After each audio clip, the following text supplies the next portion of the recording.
Quero vos convidar a abrir as vossas Bíblias no livro de Hebreus, no capítulo 12, no versículo 1. Eu estava muito receoso de vir aqui, sair da minha zona de conforto. Eu gosto de pregar olhando para as pessoas, frente a frente, e é necessário, né? Mas para mim foi bem complicado estar aqui, fiquei com aquele medo, ainda estou tremendo, eu acho. Mas no meio de tudo isso, o Espírito Santo, ele é especialista em nos lembrar as coisas. E eu com medo, Senhor, a gente faz a oração do desesperado. Deus me usa, porque sabemos que nada é da gente, nada vem da gente, é do Senhor. E o Espírito Santo começou a me lembrar, e ele começou a lembrar, lembra do dia 17 de fevereiro de 2015. O que aconteceu? Eu estava sentado em um sofá, numa casa muito simples do interior, assistindo um DVD de pregação, era como se fosse uma live, e aquele pregador falava sobre o Espírito Santo, e fazia 2 meses que eu orava a fim de ser batizado com o Espírito Santo. E não tinha um pregador comigo, você está no seu quarto, não tem um pregador aí com você. Não tinha um profeta do meu lado, não tinha um conferencista para impor as mãos sobre a minha cabeça, só havia um menino sedento e com vontade de ir mais profundo com Deus. E através daquela pregação, ele pregando na televisão, eu fechei os meus olhos e ali fui batizado com o Espírito Santo. E o Espírito Santo começou a me lembrar nessa manhã: Rodrigo, lembre que eu não me limito. Lembre que eu não me limito às circunstâncias, eu faço através daquilo que vocês se dispõem a fazer. É live que vocês estão fazendo, eu vou batizar através das lives, vou salvar através das lives, vou curar através das lives. Nós queremos convidar você a prestar atenção. Coloque seu celular no modo tela cheia, vai para o seu quarto, se tranca num banheiro, reserve esse momento para ouvir a voz de Deus. Comecei a lembrar também da época, eu sou do interior de Capitão Poço, eu ia estudar em Capitão Poço, pegava ônibus de manhã, e naquele primeiro amor de apaixonado pelo Espírito Santo, eu ia em uma casa em Capitão Poço, que tinha Wi-Fi, baixava a pregação, baixava umas 3 pregações no celular, chegava em casa, me escondia em algum lugar, ia para dentro das laranjeiras, colocava o fone de ouvido dentro da roça, e eu via aqueles pregadores pregando. E Deus falava comigo, e eu chorava, e eu me derramava, porque Deus não se limita às nossas circunstâncias. Deus vai pegar você através dessa live, Deus vai fazer coisas extraordinárias na sua vida através deste evento. Abra sua Bíblia comigo no livro de Hebreus, no capítulo 1, capítulo 12, versículo 1, amém. Hebreus capítulo 12, versículo 1, diz assim: portanto, nós também, pois que estamos rodeados de uma tão grande nuvem de testemunhas, deixemos todo o embaraço e o pecado que tão de perto nos rodeia, e corramos com paciência a carreira que nos está proposta. Vou repetir a parte A do versículo 1 do capítulo 12. Portanto, nós também. Vocês que estão aqui podem repetir comigo bem alto, diga assim: nós também. Diga: eu também. Amém. Nós lemos o versículo 1 do capítulo 12 do livro de Hebreus. No entanto, o contexto ainda se dá no capítulo 11, porque nós conhecemos a Bíblia hoje, estudamos a Bíblia nessa separação de capítulos e versículos, mas a verdade é que nem sempre foi assim. Só entre 1234 e o ano 1242 foi que houve essa separação entre capítulos e versículos. Portanto, nós lemos no capítulo 12, mas vamos começar para contextualizar no capítulo 11. E o capítulo 11 é tão bem conhecido de todos nós. Capítulo 11 de Hebreus é tão bem conhecido daqueles que estudam a palavra de Deus, e nós conhecemos, e a gente prega, e a gente fala. Capítulo 11 de Hebreus é a galeria dos heróis da fé. Por que heróis da fé? Por que heróis da fé? Porque foram pessoas que se destacaram pela sua fé em Deus. O autor escreveu o capítulo 11, primeiramente ele traz um conceito de fé, algo teórico, e ele diz, o versículo que a gente recita na Santa Ceia, quando o pastor manda ficar em pé para recitar: ora, a fé é o firme fundamento das coisas que se esperam e a prova das coisas que não se veem. Fé, a certeza das coisas que ainda irão acontecer. Dizem que fé é quando Deus manda você sentar e você nem olha se tem cadeira, você senta. Dizem que fé é você colocar o pé para depois Deus colocar o chão. Fé é confiar ao extremo. Fé é confiar sem ver. O autor começa conceituando fé. O que é fé? É isso aqui. É o firme fundamento. Só que ele poderia passar todo o capítulo 11 conceituando, dando teoricamente o que é fé, o que é muito relevante. É bom estudar conceitos, mas ele não para por aí. Ele começa a trazer exemplos práticos de fé. Aleluia! Porque fé não é só algo que você deve estudar, é algo que você deve experimentar. Porque fé não é algo que você deve saber falar é algo que você deve viver. E ele traz experiências de homens que não somente falaram sobre fé, mas ousaram viver uma vida de fé. Aleluia! Eu já começo lhe dizendo: pare de viver a sua vida baseando-se nas experiências alheias e comece a viver as suas próprias experiências com Deus.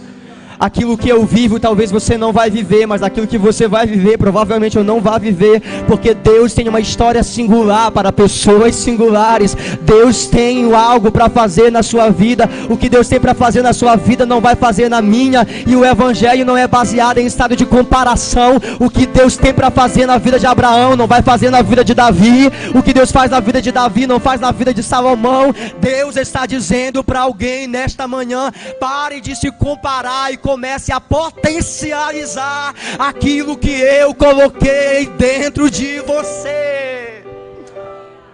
Comece a viver as suas próprias experiências com Deus. Ele traz exemplos de fé e começa desde Abel. Oh glória! Que foi que Abel fez? Oferecer um sacrifício agradável ao Senhor. Primeiro da galeria dos heróis da fé.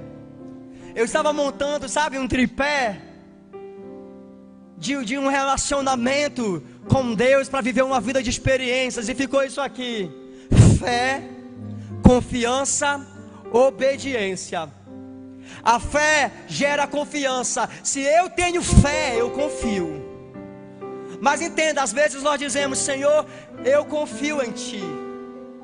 Só que a nossa confiança muitas vezes ela só nos possibilita, ou a gente pensa que só nos possibilita a receber algo de Deus, ou esperar que Deus faça alguma coisa. E Deus está dizendo para alguém: a sua confiança em mim não te possibilita só esperar que eu faça, mas te possibilita também a fazer alguma coisa. Porque a fé gera ação, a fé gera confiança. A fé bíblica não é uma fé passiva, a fé bíblica é uma fé ativa. Esses homens não foram heróis da fé porque ficaram em casa só assistindo live, não. Esses homens não foram homens de fé porque ficaram em casa esperando Deus fazer, não. Eles iam e faziam acontecer. Eles iam e diziam: se Deus é comigo, 1000 cairão ao meu lado, 10.000 à minha direita, mas eu não serei atingido. Se Deus é comigo, eu confio. E quem confia vai, quem confia faz, quem confia prega. A gente está aqui porque não confia na gente, a gente confia no Senhor.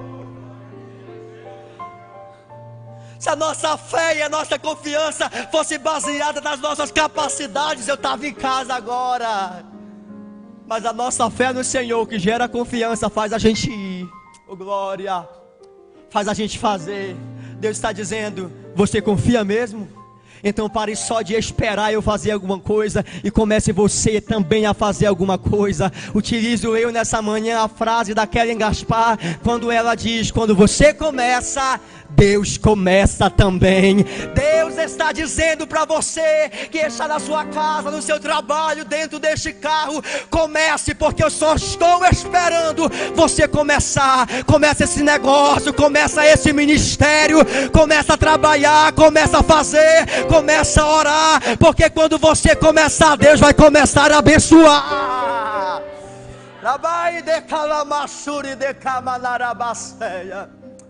Aleluia. Gabriel, traz água para mim. Fé gera confiança. Confiança gera obediência. Não tem como dizer que você tem fé. Se nós fizermos uma pesquisa mundial ou no Brasil, você tem fé, você confia em Deus, 99,9% das pessoas vão dizer: eu confio em Deus, eu tenho fé. Mas é uma fé passiva, é uma fé que não gera posicionamento. Mas a fé bíblica é uma fé que gera confiança.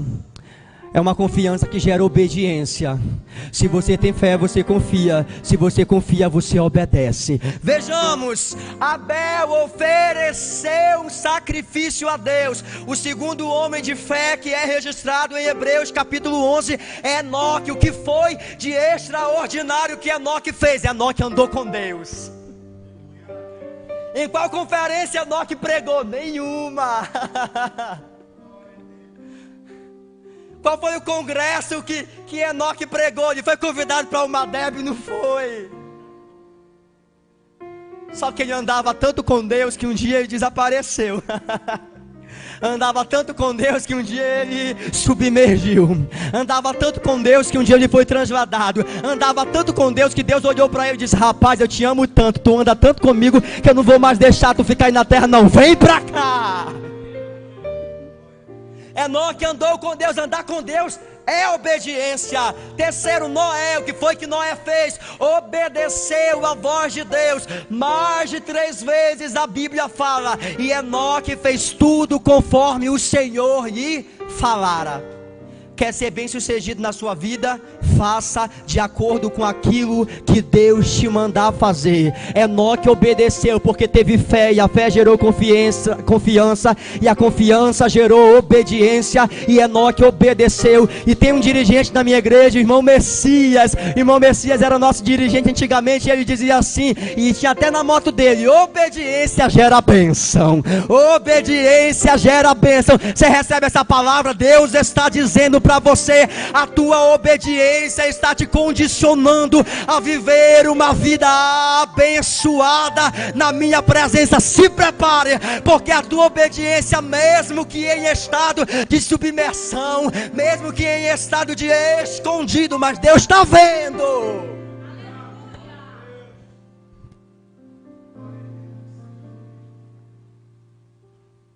Terceiro, Abraão. E é tão lindo porque o autor, ele ratifica ainda mais Abraão nessa história, dá uma ênfase. Por quê? Porque Abraão é nada menos do que o pai da fé. Por que pai na fé? Porque teve fé e confiou, e não ficou em Harã. Obedeceu e foi para a terra que Deus mandou ele ir. Qual era a terra? Não sabia, mas tenho fé para confiar. Tenho fé para obedecer. Mas como é que vai ser, Abraão? Eu não sei como é que vai ser, eu não sei aonde é, eu só sei quem vai comigo na caminhada. E eu tenho fé para confiar, tenho fé para obedecer, e eu vou. Abraão obedeceu, porque a fé bíblica gera obediência. Terceiro, Sara. O que foi que Sara fez? Gerou um filho mesmo sendo estéril. Vem Isaac, que orou pelos seus filhos. Vem Jacó, que também ora. Vem José, que profetizou a saída dos filhos de Israel do Egito antes de morrer. E muitos anos depois estava Israel saindo do Egito. Era o homem de fé. Moisés, meu Deus, falar de Moisés. Sabe o que Hebreus fala a respeito de Moisés? Pela fé Moisés, sendo já grande, recusou ser chamado filho da filha de Faraó, escolhendo antes ser maltratado com o povo de Deus, do que por um pouco de tempo ter o gozo do pecado. Ele gerou a fé gerou confiança, e a confiança gerou obediência. A obediência é fácil? Não. Porque confortável para Moisés é ficar num palácio cercado de regalias.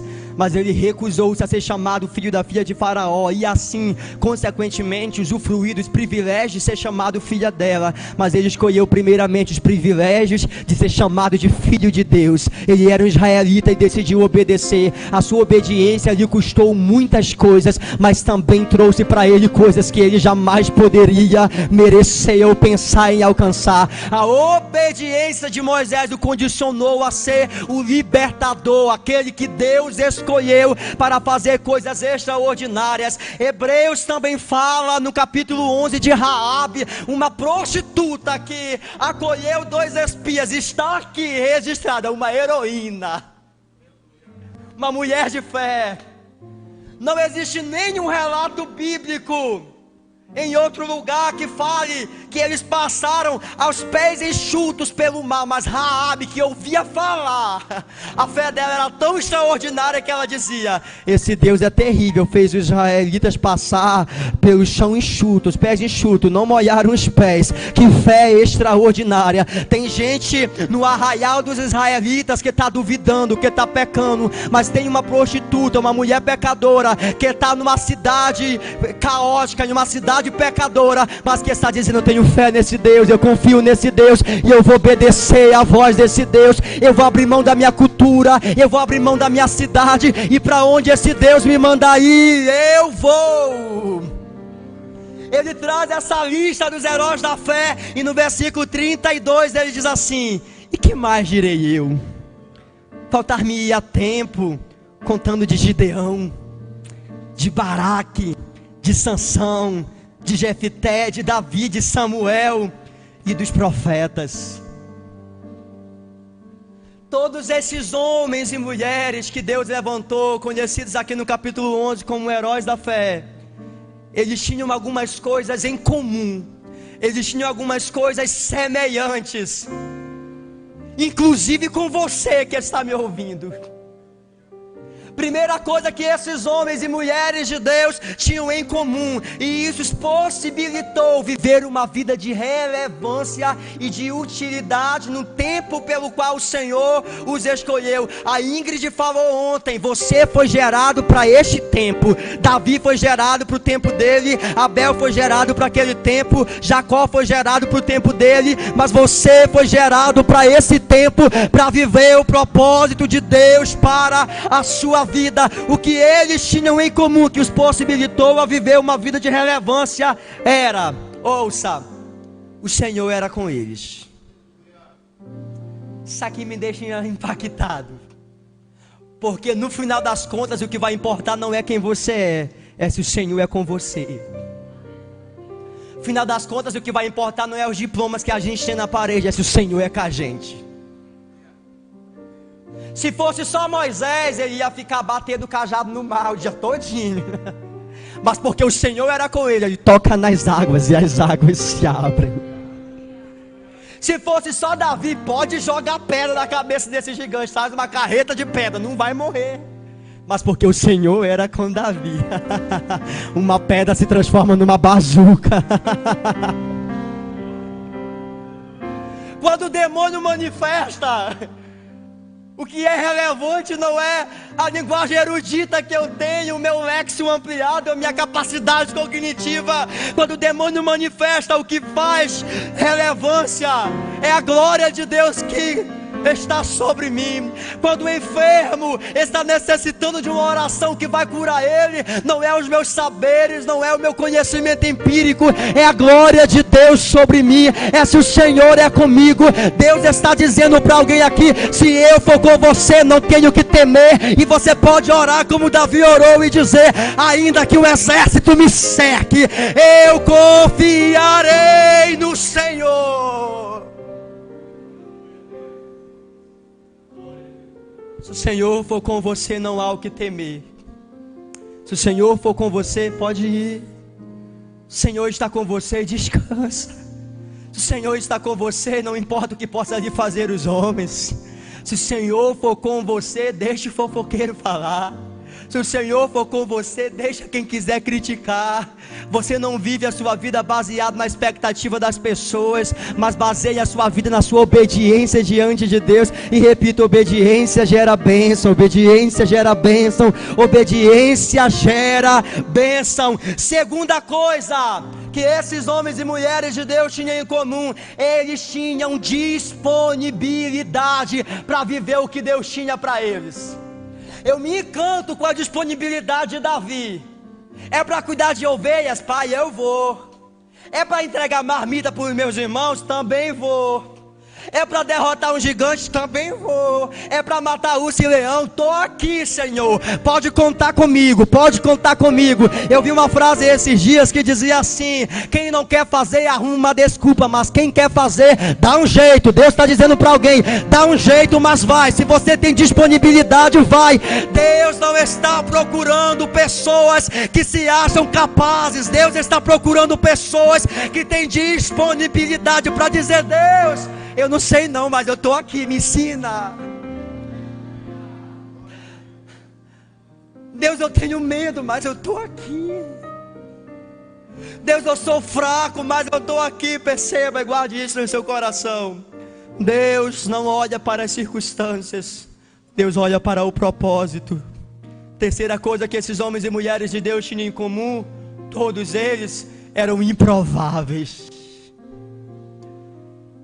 Eram os pequenos, eram os desprezados, era a gente estranha. É um Davi pastor de ovelhas, é um José dentro de uma cisterna, é uma Esté que é órfã, é um Gideão que diz: eu sou o menor da casa do meu pai, é um Amós que diz: eu não sou profeta e nem filho de profeta. É o Jeremias que diz: olha para mim, Deus, eu sou uma criança. É o Moisés que diz: Senhor, eu não sei falar. Era gente improvável. Isso precisa gerar fé no seu coração.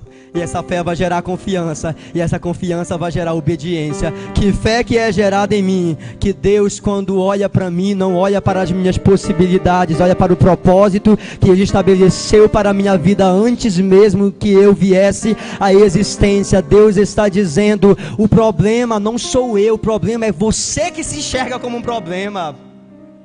O problema é que o seu complexo de inferioridade, você tem trago isso para Deus e tem se minimizado de uma forma tão grande que você não consegue se ver vivendo o que Deus tem para você, porque você se vê como um coitadinho, você se vê como uma pessoa miserável. Eu entendo você, mas você precisa romper o medo da confiança de que não é sobre você, é sobre Ele.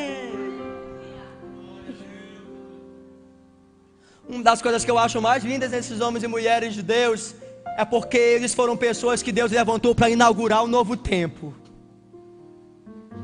Antes de Abraão não tinha nenhum pai na fé, ele foi o primeiro, por isso que é o pai na fé.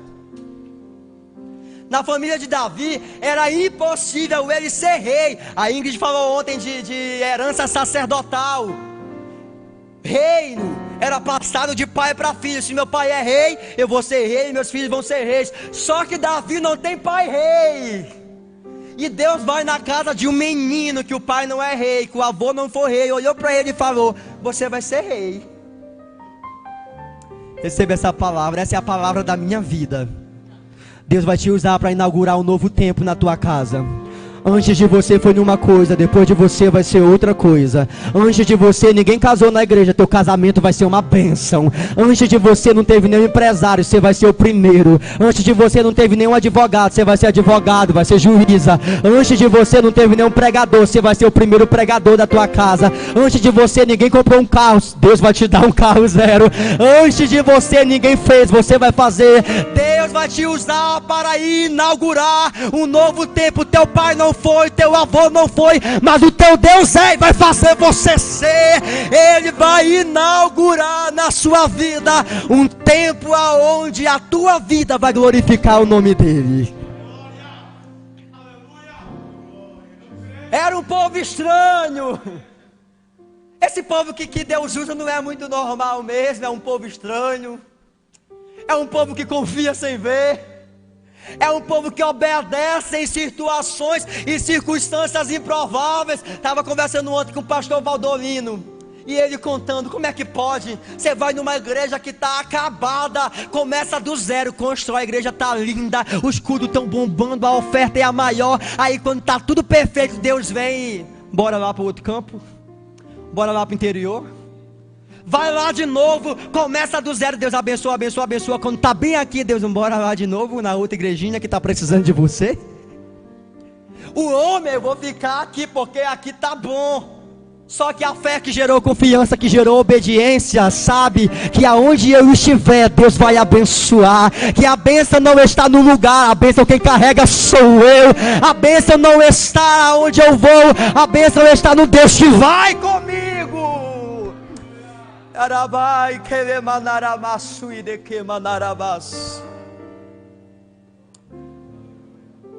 Por que Deus usou esses homens? Por que Deus usou essas mulheres? Por que Deus chamou você? Resposta é simples. Nosso Deus é um Deus de relacionamentos. Nosso Deus é um Deus que usa pessoas para abençoar outras pessoas, que usa pessoas curadas para curar pessoas feridas. O nosso Deus é um Deus que passa os seus olhos sobre a terra procurando os fiéis. O nosso Deus é um Deus que usa pessoas para propósitos extraordinários. Deus usou Abel, não era porque Abel era bom. Deus usou Abraão, não é porque Abraão era bom. Deus usou José, não porque José era bom, mas porque Deus tem prazer em usar pessoas. Na mesma perspectiva daquilo que o Adif falou, é Deus quem quer fazer. Eu preciso te dizer, Deus está mais interessado em você do que você está interessado nele. Deus quer mais fazer coisas grandiosas na sua vida do que você quer viver coisas grandiosas. Às vezes você dobra o joelho e diz assim: Deus, eu quero ser batizado com o Espírito Santo. Aí Deus pega e diz assim: pois fechou, meu filho, porque eu quero te batizar com o Espírito Santo. Deus, eu quero ser um pregador da palavra. Fechou, porque eu quero te usar como pregador da minha palavra. Deus, eu quero ser um conferencista. Deus, eu quero cursar tal faculdade. Então fechou, porque eu quero te fazer viver coisas grandiosas. Deus usou esses homens. E aqui preciso que você preste atenção. Deus procura homens e Deus procura mulheres para usar. Nós temos ouvido há muito tempo rumores de um grande avivamento a partir do Brasil. Gente na América Latina, gente nos Estados Unidos que se levanta para dizer: Deus vai fazer um grande reboliço através do Brasil para as nações, do Brasil para as nações, do Brasil para as nações. Sempre que eu ouço esse tipo de coisa, a minha primeira reação é: Deus, eu não quero ficar de fora do que o Senhor está fazendo, eu quero participar. E quando eu preparava essa palavra, Deus dizia ao meu coração: eu estou passando recrutando, eu estou recrutando gente comum para um exército poderoso, eu estou recrutando gente comum para um destino extraordinário. Deus está passando agora nos quartos, Deus está passando nas casas, Deus está passando pelo Brasil, e Deus está olhando no secreto aqueles que estão imersos, aqueles que estão escondidos. Ninguém sabe o teu nome, mas Deus te vê orando de madrugada. Ninguém sabe o teu nome, mas Deus sabe o desejo do teu coração de ser usado. E Deus está dizendo: tem espaço para você, tem espaço para você, tem espaço para você. Eu estou recrutando. Um dia eu estava lendo um livro, não é cristão, ele é uma crítica social, é uma fábula, chamado A Revolução dos Bichos. E é uma conversa entre animais, é todo um contexto social. E tem uma parte que o animal, ele tem uma revelação. E ele diz assim: haverá uma revolução, que é a revolução dos bichos. Esse animal morre e os animais ficam ali preocupados. De repente um se levanta e diz assim: se essa revolução vai acontecer, deixa acontecer, porque eu preciso me envolver. Se ela vai acontecer de qualquer forma, por que eu preciso fazer alguma coisa? Se a revolução vai acontecer de qualquer maneira, por que eu preciso fazer alguma coisa? Quando eu lia esse livro, o Espírito de Deus falou comigo. Ele disse: Rodrigo, vai acontecer com ou sem você, mas o meu desejo é que você faça parte. Vai acontecer sem ou com você, mas o meu desejo é que você esteja dentro. Vai acontecer sem ou com você, mas o meu desejo é que você se envolva naquilo que Deus está fazendo na terra, se envolva naquilo que Deus está fazendo no lugar onde você mora, se envolva naquilo que Deus está fazendo no Pará, se envolva naquilo que Deus está fazendo no Brasil. Não fique de fora. Deus deseja contar com você. Se envolva. Jeremias capítulo 5, o Senhor olha para Jeremias e diz assim: Jeremias, vai pelas praças, vai pelas ruas, passeia pelas cidades e procura para ver se você acha apenas um homem que me ame, apenas um que me busque e pratique a justiça. E ele mesmo responde: não tem nenhum. Assim, os olhos do Senhor estão passando nesse lugar aqui procurando. E ele leu certa feita uma passagem que dizia assim: o mundo ainda está para ver o que Deus irá fazer através de uma pessoa totalmente entregue, obediente a Deus. O mundo ainda está para ver o que Deus irá fazer através de um homem completamente entregue. Ele veio aqui e diz assim: Deus, esse homem vai ser eu. Esse homem vai ser eu. Aí onde você está, você que está aqui também, bate sua mão no peito. Diga: esse homem vai ser eu.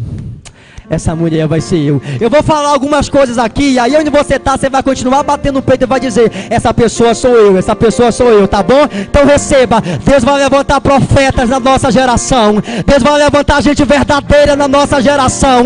Deus vai tirar os hipócritas do altar e vai levantar os sinceros, os santos, os remidos, os comprados. Deus vai levantar cantoras cheias do Espírito Santo. Deus vai levantar pastores segundo o seu coração. Deus vai levantar políticos que não se corrompam. Deus vai levantar juízes cheios do Espírito Santo. Deus vai levantar pregadores. Deus vai levantar alguém no Pará para revolucionar. A reforma não acabou, a reforma continua.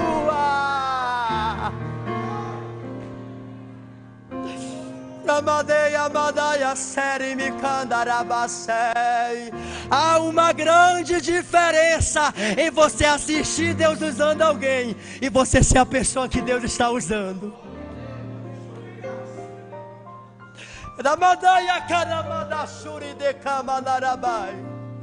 Eu não quero só assistir, eu quero estar envolvido. Eu não quero só aplaudir, eu quero estar dentro do projeto de Deus. Todas as vezes que Deus olhar para mim, Ele vai encontrar o menino que está dizendo: eis-me aqui. Todas as vezes que Deus olhar para mim, Ele vai encontrar alguém que quer ser usado, alguém que é fraco, mas tem disponibilidade. Todas as vezes que Deus passar pelo meu quarto, Ele vai encontrar alguém de joelho dizendo: Deus, usa-me.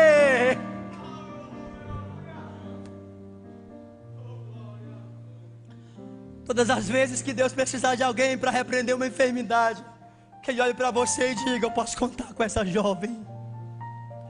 Onde estão as filhas de Filipe, as profetisas? Para todas as vezes que Deus disser: eu preciso de alguém para entregar um recado meu, vá lá na casa da Calandrine, Espírito Santo, porque ela está disponível para ser usada por ti. Preciso de alguém para liderar os jovens ali. Vá lá na casa do Adif, ele tem disponibilidade. Preciso de alguém para tocar teclado na conferência. Vai no Elber, que ele está lá, está disponível. Preciso de alguém para pregar, está morrendo de medo, mas tem o Rodrigo ali, ele tem medo, mas ele vai porque confia no Senhor. Todas as vezes que Deus olhar para você, que Deus enxergue alguém que pode não ter tanta capacidade, é cheio de fraquezas, mas está dizendo: eu estou aqui, eu estou aqui, eu estou aqui, Deus, conta comigo, conta comigo, conta comigo.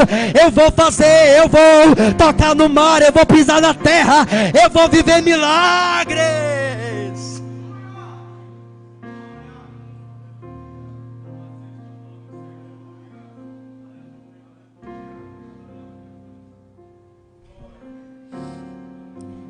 Uma vez eu estava orando, o Senhor começou a falar comigo de estatísticas. Eu trouxe somente duas aqui para nós. mais de 800 mil pessoas cometem suicídio por ano. Há uma morte a cada 40 segundos por ano por suicídio.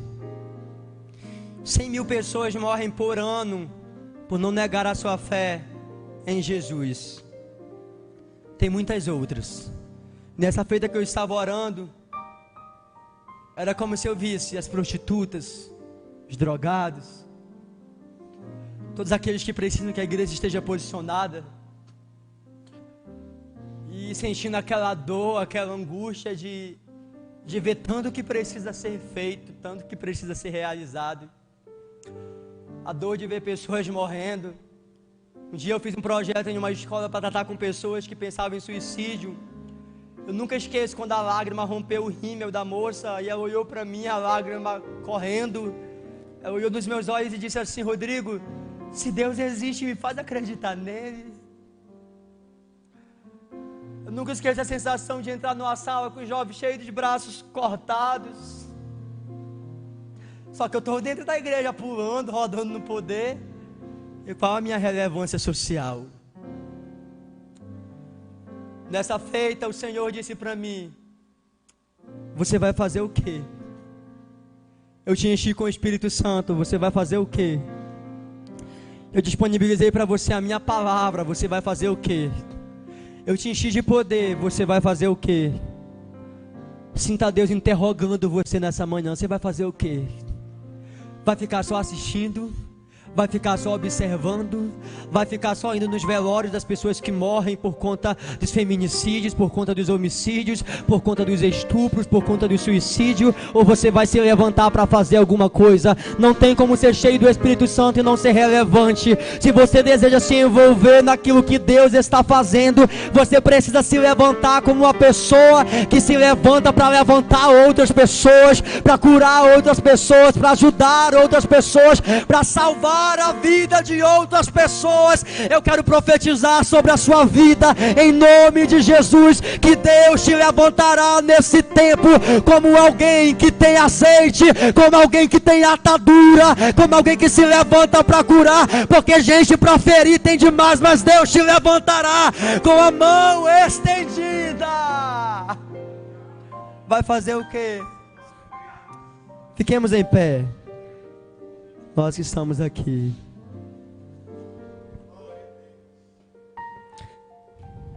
Tinha tanta coisa para dizer, a gente esquece tudo.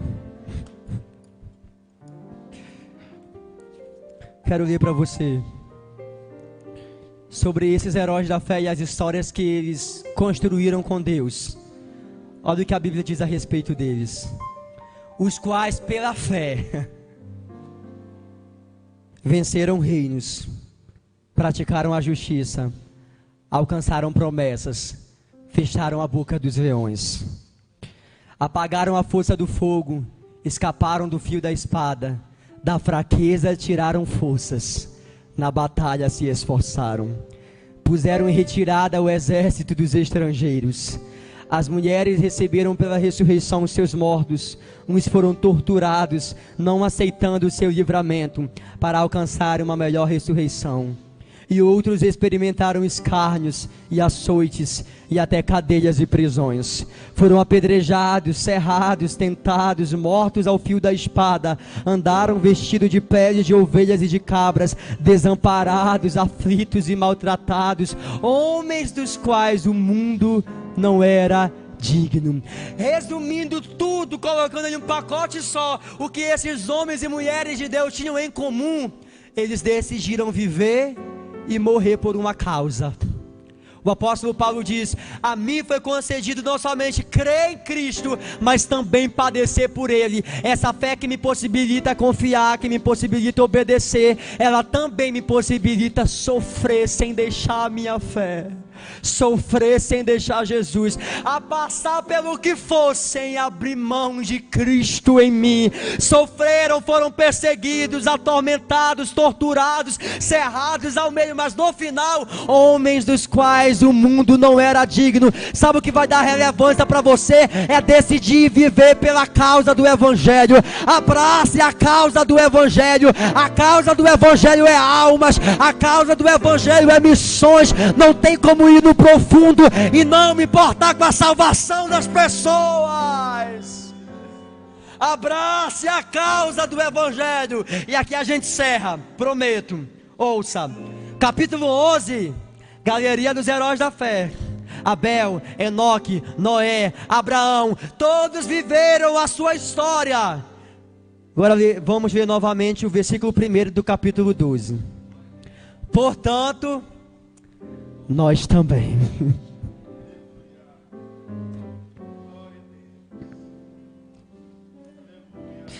Disse Jesus em meu nome: vocês farão coisas maiores do que as que eu fiz. Enoque escreveu a história dele, mas nós também. Abraão viveu a história dele, mas nós também. Deixa eu te falar, o Aleph está aqui é uma bênção, mas você também. Thaís está aqui é uma bênção, mas você também. Elber está aqui é uma bênção, mas você também. Calandrine está aqui é uma bênção, mas você também. Sabe o que Deus está dizendo? Eu estou inserindo você na história.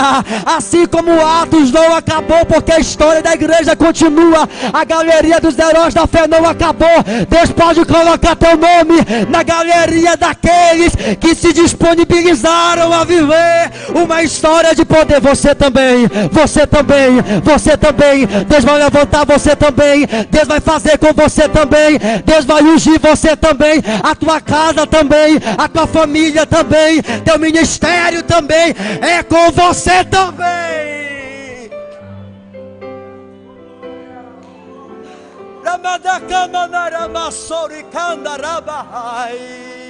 Você está olhando para as suas circunstâncias e Deus está dizendo, você também. Você está dizendo, minha família ninguém é crente, e Deus está dizendo, você também. Ah, Rodrigo, mas a minha mãe, ela não quer saber de Deus, mas você também. Mas a gente não tem dinheiro, você também. A gente mora numa casa de barro, você também. Senhor, mas eu não sei pregar, você também. Senhor, eu sou uma criança, você também, Jeremias.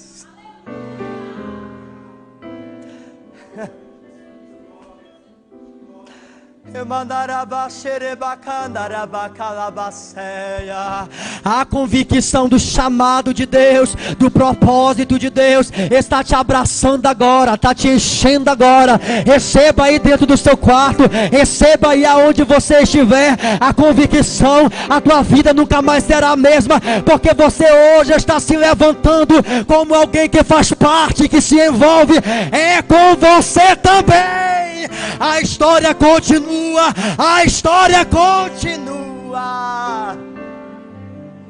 Um dia, em oração também, eu dizia assim, Deus, eu já falei isso tanto canto, Deus, levanta uma geração de Daniel Bergs, de Gunnar Wingers, levanta Charles Finney, levanta Martinho Lutero, Senhor.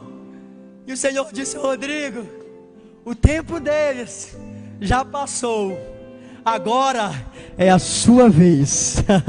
É a sua vez. Já tem alguém aqui com a mão levantada. Você está aí em casa recebendo também? Deus está dizendo, é a sua vez de fazer história. É a sua vez de viver milagres. É a sua vez de viver experiências. É a sua vez de viver algo extraordinário. Eu falei para o Aleph um dia desses sobre Hitler. E você percebe um homem que com poder de influência conseguiu matar mais de 80 milhões de pessoas, 8 milhões de judeus. E eu fiquei, Deus, como é que um homem miserável desse consegue matar 70 milhões de pessoas? Se ele conseguiu matar 70 milhões, eu quero salvar 1 milhão, 2 milhões, 3 milhões. Ah, eu estou acreditando que Deus vai levantar gente no Pará, para as nações, para as nações, para as nações. Faça como aqueles homens e diga, Deus, me dá Inglaterra, Deus me dá o Pará, Deus me dá Santa Isabel, Deus me dá o Brasil. Eu quero me envolver. A banda canta. Eu quero ouvir o Usa-me da Aline Barros. Vocês tocam?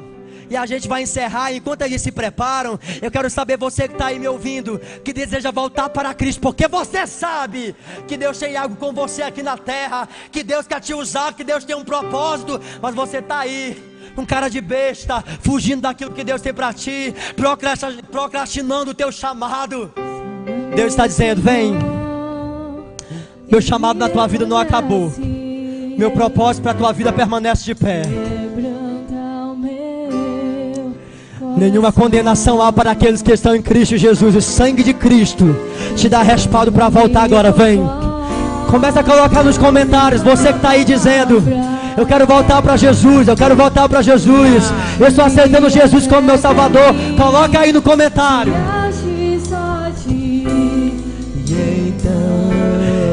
E você que está aí querendo ser usado por Deus, vai orando aí onde você está e vai dizendo: Deus, eu também, é comigo também, com a minha casa também. Usa-nos, Deus, usa-nos, Deus.